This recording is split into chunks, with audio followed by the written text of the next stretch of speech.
Hello guys, आज हम जिस सबक का मुताल्ला करने जा रहे हैं उसका नाम है a voyage to city of lions. Voyage का मतलब होता है सफ़र। सफ़र तो हम जर्नी को भी कहते हैं, लेकिन वो सफ़र जिसे कश्ती के ज़रिए किया जाए यानी समंदरी सफ़र या बहरी सफ़र उसे वॉयज कहा जाता है। तो a voyage to the city of lions यानी कि शेरों के शहर का समंदरी या बहरी सफ़र।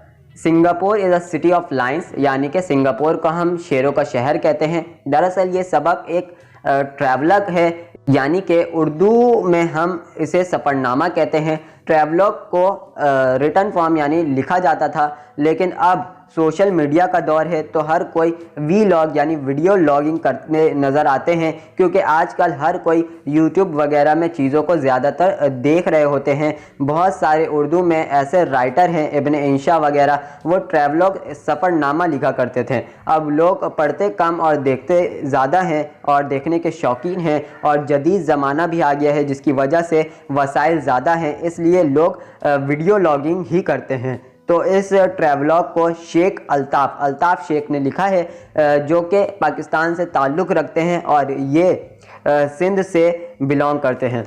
और शेख अल्ताफ़ ने सिंधी में इस ट्रैवलॉग को लिखा है, और इस सफ़रनामे को जिसने सिंधी से इंग्लिश में ट्रांसलेट किया है उनका नाम है प्रोफेसर मनोज कुमार। और सिंगापुर दर हकीकत एक मुल्क है एशिया का, और ये एक आइलैंड कंट्री है, चारों तरफ पानी से घिरा हुआ है, और ये एक बहुत छोटा मुल्क है और ये कंट्री बहुत छोटा है। अगर हम इसे अपनी सिटी कराची से कंपेयर करेंगे तो ये तकरीबन इतना ही बड़ा होगा, लेकिन एक तरक्की याफ्ता ममालिक में से एक मुल्क है ये। और सिंगापुर एक कंट्री है जिसका कैपिटल भी सिंगापुर सिटी के नाम से है। हर सिटी में हम घूम तो नहीं सकते, तो वीलॉग या ट्रैवलॉग पढ़कर हम इस कंट्री के बारे में जान सकते हैं। तो आज के सफ़रनामे की हम शुरुआत करते हैं। मलेशिया में एक मुकाम है पोर्ट कलांग, इससे 6 घंटे के फासले पर सिंगापुर है। ये 6 घंटा कश्ती के ज़रिए मलेशिया से सिंगापुर पहुंचने का वक्त है। रात के वक्त हमारी एंकर्ड यानी रुक जाना, तो रात के वक्त हमारी कश्ती सिंगापुर में रुकी। हमारी कश्ती से सिंगापुर की गलियों में लगी बत्तियां और बड़ी बड़ी इमारतें में लगी शिमरिंग लाइट्स यानी कि टिमटिमा रहे बत्तियां थे, जैसे कि किसी शादी के लिए इस पूरे शहर को सजाया गया हो। और बहुत सारे दूसरे पानी के जहाज़ वहाँ पर रुके हुए थे, और पानी में आता इनका अक्स एक शानदार मंजर पेश कर रहा था, और ऐसा लग रहा था कि हर एक वेसल यानी कश्ती एक छोटा सा जजीरा है। ये कश्तियाँ बहुत बड़ी बड़ी होती हैं, कार्गो शिप्स की तरह होता है, जो कि अपने आप में एक जजीरा की तरह लग रहा होता है। अगर जुग्राफियाई नुक्ते नज़र से देखा जाए तो सिंगापुर मौजूद है मैरी टाइम यानी समुद्री और क्रॉस रोड यानी कि चौराहा।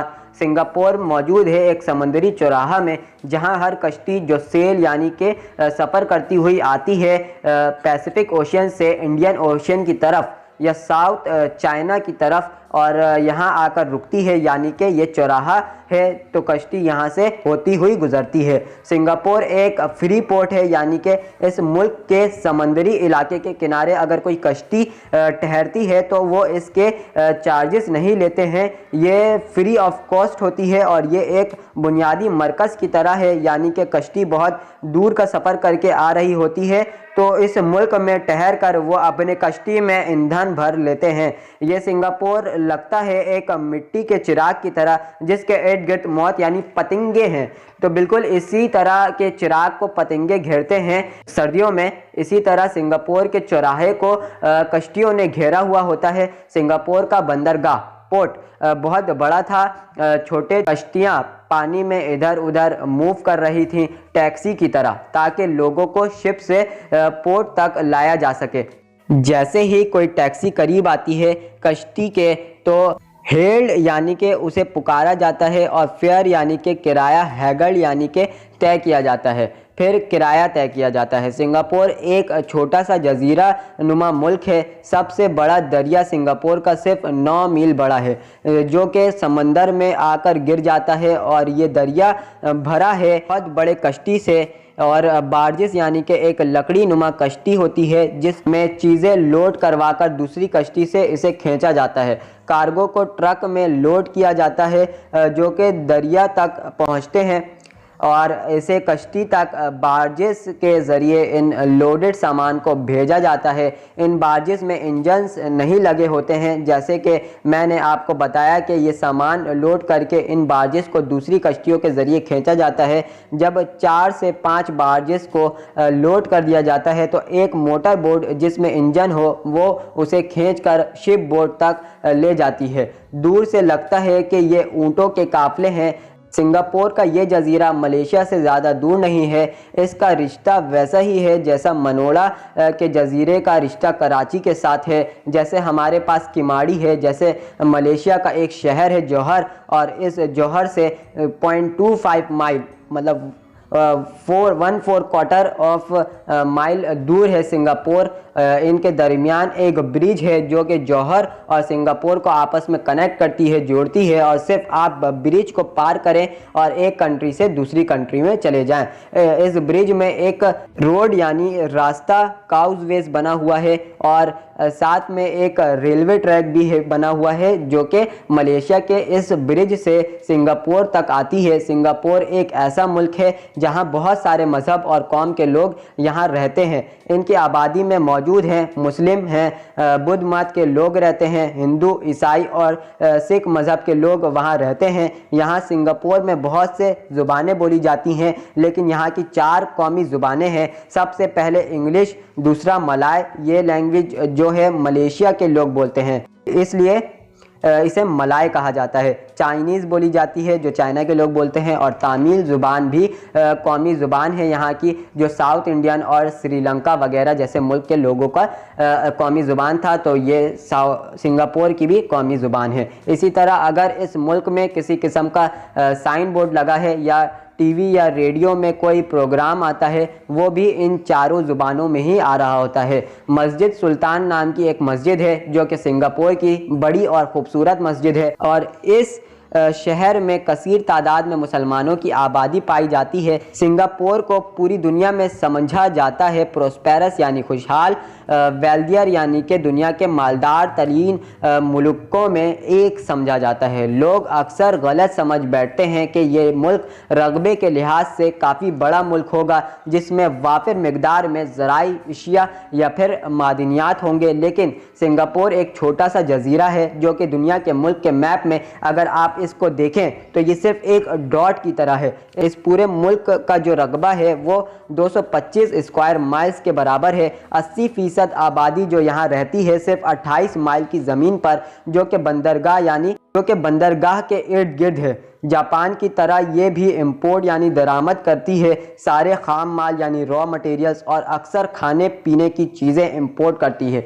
चूँकि इनके पास जगह ही कम है मिनरल्स वगैरह को ग्रो करने के लिए, इसलिए ये इन चीज़ों को इंपोर्ट करते हैं। बहरहाल जापान की तरह ये मुल्क भी अक्लमंद है पैसे और दौलत के बारे में। इस मुल्क की ज़्यादातर जो इनकम है, माल का आमदोरफत है, वो सयाहों की आमद पर इन्हिसार करती है। तिजारत करके ये लोग पैसा कमाते हैं और जो शिप्स आती हैं बैरून मुल्क से, इससे पैसा कमाते हैं। सयाह पूरी दुनिया से आते हैं, ताजिर पूरी दुनिया से यहाँ आते हैं कारोबार करने के लिए, ख़रीदारी करने के लिए, और लीजर यानी सैर व तफरी के लिए यहाँ आ रहे होते हैं। सिंगापुर ख़रीदारी करने वालों के लिए जन्नत है जहाँ पर वो हर चीज़ ख़रीद सकते हैं लगभग सस्ते दामों में, और यहाँ तक कि वो जिन ममालिक से ताल्लुक़ रखते हैं उनसे भी ज़्यादा सस्ते दाम में लोग यहाँ से चीज़ें ख़रीद सकते हैं, क्योंकि ये ड्यूटी फ्री मुल्क है। यहाँ पर चीज़ों पर टैक्स नहीं लगा हुआ होता है,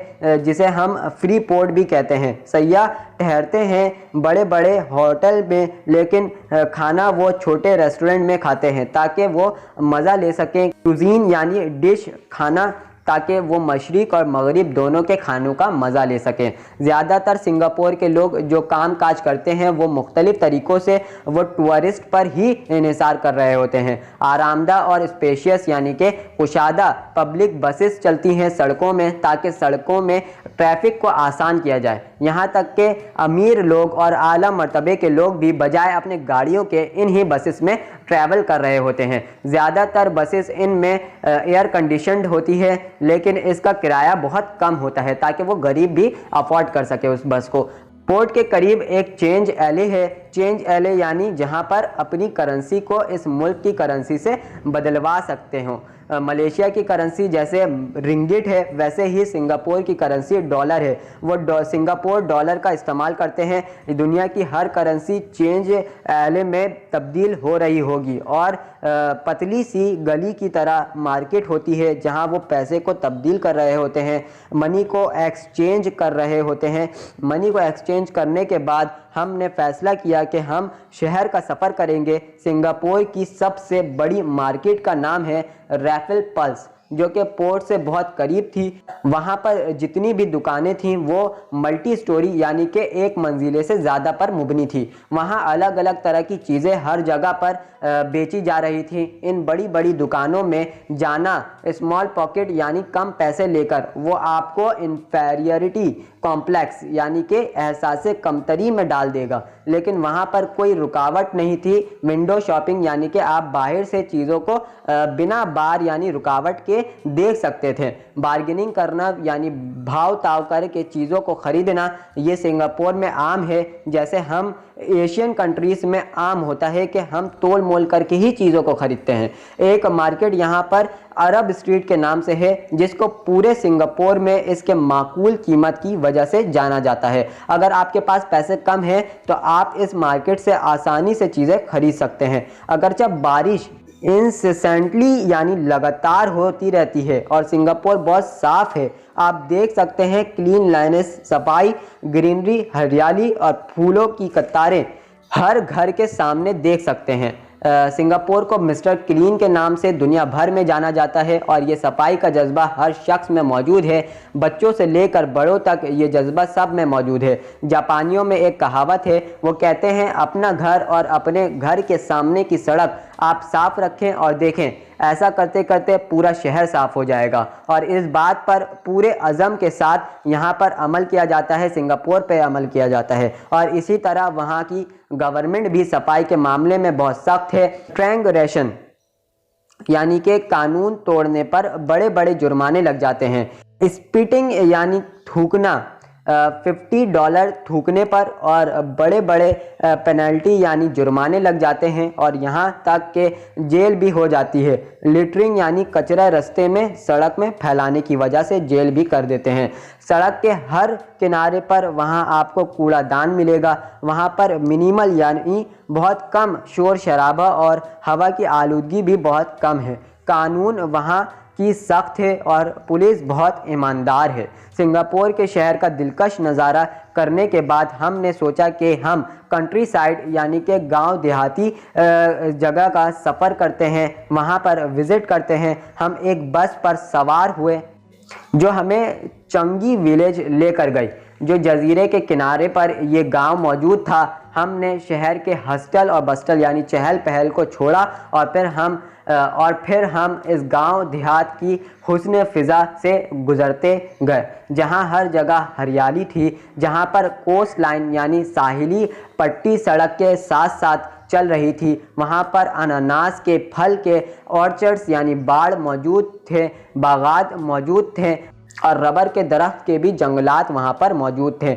जब हमारी बस मुख्तसर से वक्फे के लिए वहाँ रुकी तो आधी दर्जन लड़कियाँ इस बस में दाखिल हुई और हमें पाइन एप्पल बेचने की कोशिश की। अनानास का ऊपर का सिरा काट दिया गया था और जो अनानास का गूदा फ्लैश था उसे स्लाइस की सूरत में काट दिया गया था। हम में से हर एक ने 1-2 अनानास को ख़रीदा और इस फल को खाकर हमने लुत्फ़ उठाया। सिंगापुर का मतलब होता है सिटी ऑफ लाइन्स। वहाँ पर संगमरमर के बने लाइंस के मुजस्मे बने हर तरफ मिल जाते हैं। सिंगापुर मशरिक और मगरिब का मिलाप है। आप वहाँ मॉडर्न किस्म की इमारतें देख सकते हैं जो रिवायती ज़िंदगी गुजारते हैं। सिंगापुर की हुकूमत अपनी 25% आमदनी तालीम पर लगाती है।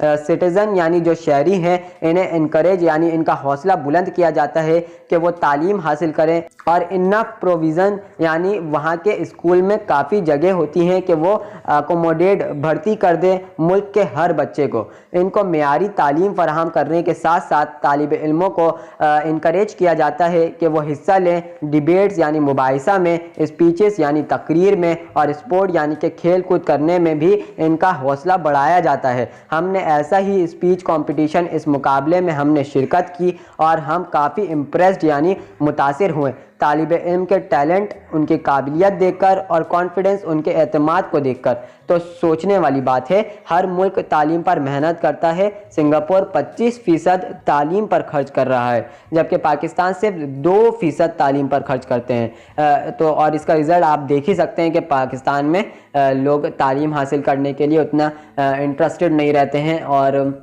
तालीम की कमी है लोगों में पाकिस्तान में, आप देखेंगे तो, क्योंकि 2% तो ये लोग खर्च कर रहे हैं। और सिंगापुर के आपको 98% बच्चे जो हैं वो तालीम याफ्ता मिलेंगे, क्योंकि उन लोग 25% जो है तालीम के ऊपर खर्च करते हैं कि बच्चे तालीम सीखें। और फिर सिंगापुर इसलिए भी डेवलप कंट्री है क्योंकि वो टूरिस्ट यानी कि जो कश्ती आती है वो एक फ्री पोर्ट कंट्री है ना, वहाँ पे टैक्सेस नहीं लगाते, और हर चीज़ में, जैसे कि मॉल का बताया गया, यहाँ पे पल्स नाम का एक मॉल था, यहाँ पे बताया गया ऊपर, तो वो मॉल में भी फ्री पोर्ट यानी कि बहुत कम पैसों में चीज़ें मिल जाती हैं, जैसे कि उसमें टैक्सेस नहीं लग रहे होते। आजकल जो हम लोग चीज़ें खरीदते हैं तो हम लोग जितना पैसा देते हैं आधा से ज़्यादा तो उसमें टैक्स लग जाता है, तो इस वजह से हमें महंगी चीज़ें मिल रही होती है। और आप जो पढ़ रहे हैं उसे दिल लगा के पढ़ें, क्योंकि तालीम से ही इंसान हर नक्शे को बदल सकता है। That's it. तो आज के लिए बस इतना ही। आप मेरे चैनल को सब्सक्राइब करिएगा और मेरे वीडियो को देखते रहिए और शेयर करते रहिए। मिलते हैं एक नए वीडियो के साथ, जब तक के लिए अल्लाह हाफ़िज़।